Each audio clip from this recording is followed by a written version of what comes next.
হলো তনু। সরি মা, আমাকে তনুর পাশে দাঁড়ানো থেকে, তনুর খেয়াল রাখা থেকে, তনুকে সামলানো থেকে, এমনকি তনুর জন্য বদনাম হওয়া থেকেও কেউ আটকাতে পারবে না। ওকে ঠিক করার জন্য যা করতে হয় করব। যেখানেই যেতে হোক না কেন, যেই ডাক্তারের কাছেই যেতে হোক না কেন যাব। ওর খুশির জন্য আমি ওর সাথে খেলবো, ওর সাথে ঘুড়ি ওড়াবো, ওর চুল বেঁধে দেব, ওর জুতো পরিষ্কার করতে হলে করব, যদি ওর নাকটাও পরিষ্কার করতে হয় তবুও আমি তা করব। তার কারণ ওর জন্য কিছু করতে আমার লজ্জা করবে না, বরং আমি শান্তি পাবো। তারপরে ওকে কাছে পাওয়ার সুখ তো আছেই। আমার প্রাণ, আমার আত্মা, আমার জীবনের জন্য কিছু একটা করার শান্তি। সেই জন্য আমি এখান থেকে চলে যাচ্ছি তনুর কাছে।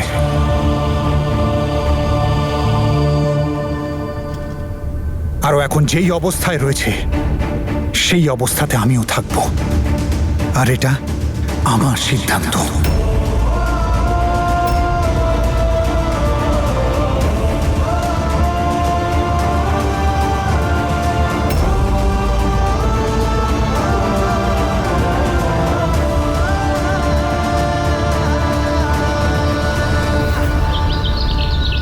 নশো 97, 998, 999। হ্যাঁ,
আমার প্রজাপতি কই গেল?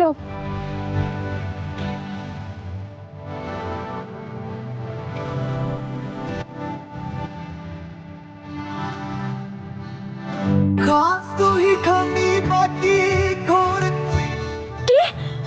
ওই প্রজাপতিটা তুমি বানাচ্ছিলে? বীর, আমাকেও শেখাও না কি করে বানাতে হয়, শেখাও।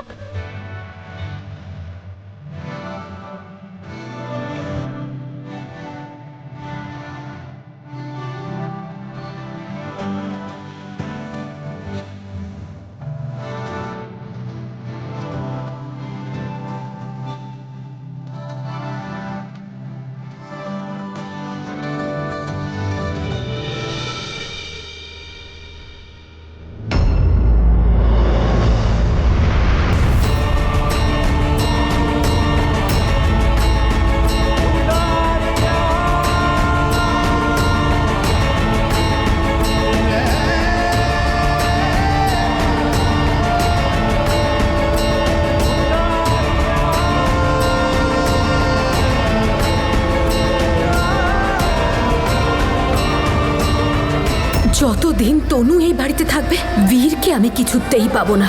আমাকে তনুকে এই বাড়ি থেকে সরাতেই হবে।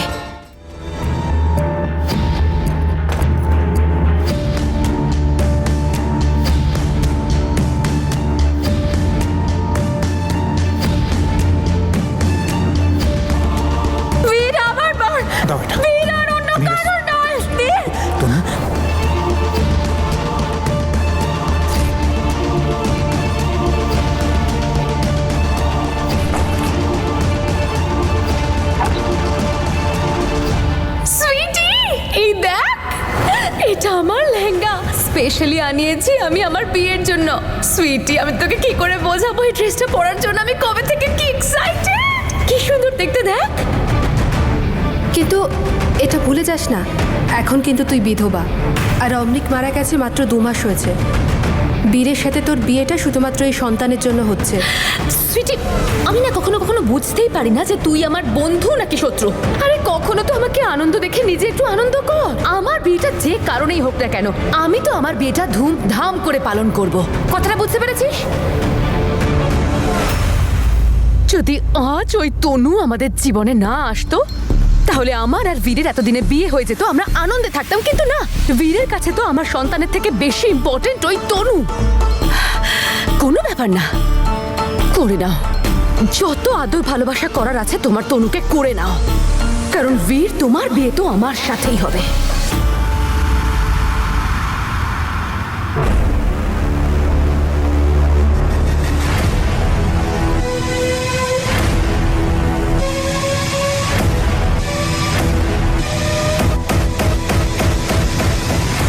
কি মজা হলো না বীর, তুমি সবসময় আমার সাথে থাকো না। আচ্ছা ঠিক আছে, চলো এখন একটুখানি শুয়ে পড়ো, তুমি হাঁপিয়ে গেছো হয়তো। এখন তো আমার ঘুমই পাচ্ছে না, রাতও তো হয়নি। তোমাকে বলেছে শুধু রাতেই ঘুমোতে হয়? বোকা, রাতেই তো ঘুমোয়। জানো, আমি আর বিল্লো না কখনো কখনো ছাদে গিয়ে শুয়ে পড়তাম, আর তারা গুনতে গুনতে কখন ঘুমিয়ে পড়তাম কে জানে। আচ্ছা, তাহলে তুমি তারাদের নিচে শুতে চাও?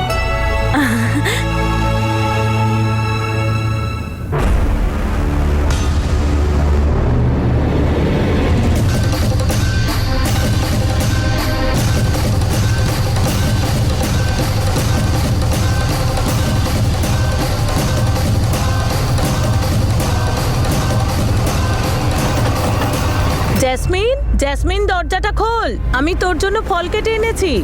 জেসমিন, দরজাটা খোল, এতক্ষণ খালি পেটে থাকাটা ঠিক নয় রে মা।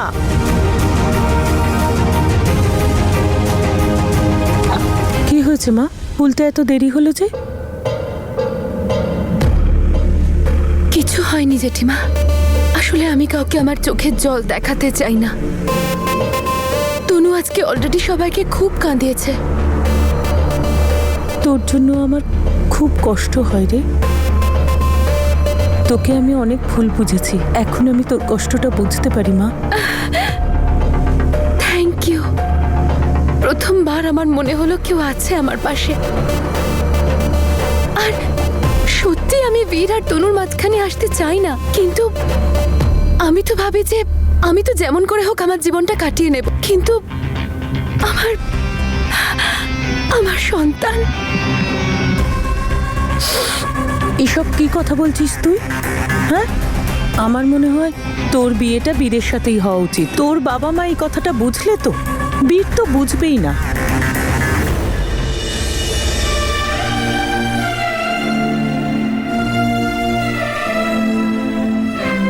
এই নাও, হয়ে গেল রাত, গুনে নাও তারা।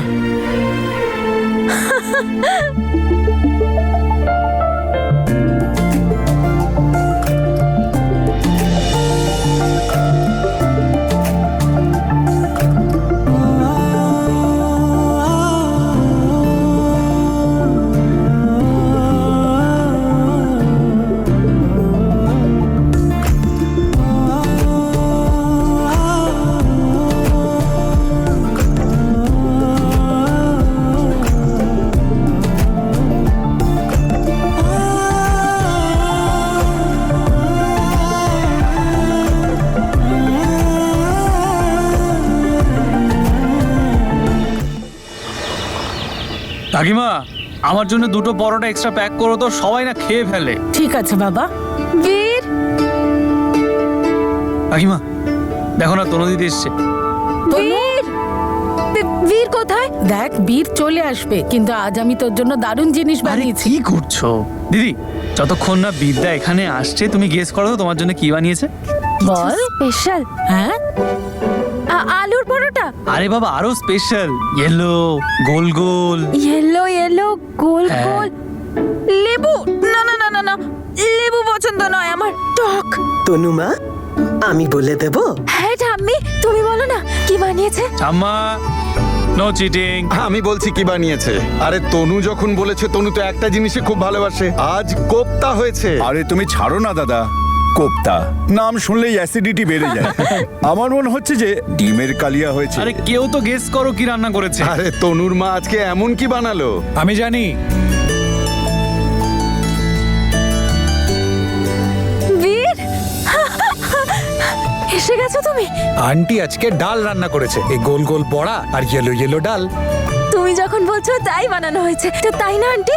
হ্যাঁ রে মা, সেটাই বানিয়েছি। এটা তো আমার খুব পছন্দ। আর তোকে তো আমি একটাও পকোড়া দেবো না, সব পকোড়া আমি বীরকে দেবো। তুই তো বলিসনি কি বানানো হয়েছে।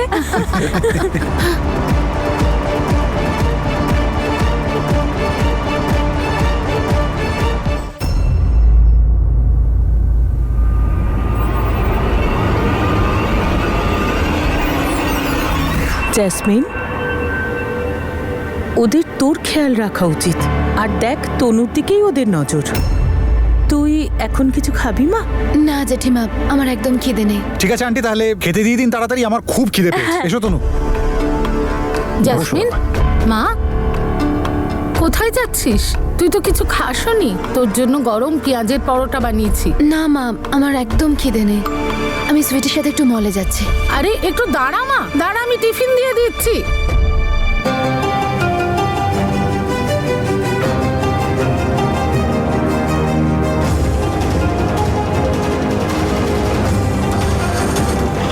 Jasmine, Jesmin, Jesmin, tiffin. কে জানে মেয়েটা কি করছে, খিদে পেলে কি যে করবে। অন্তত নিজের না হোক, বাচ্চাটার খেয়াল রাখুক।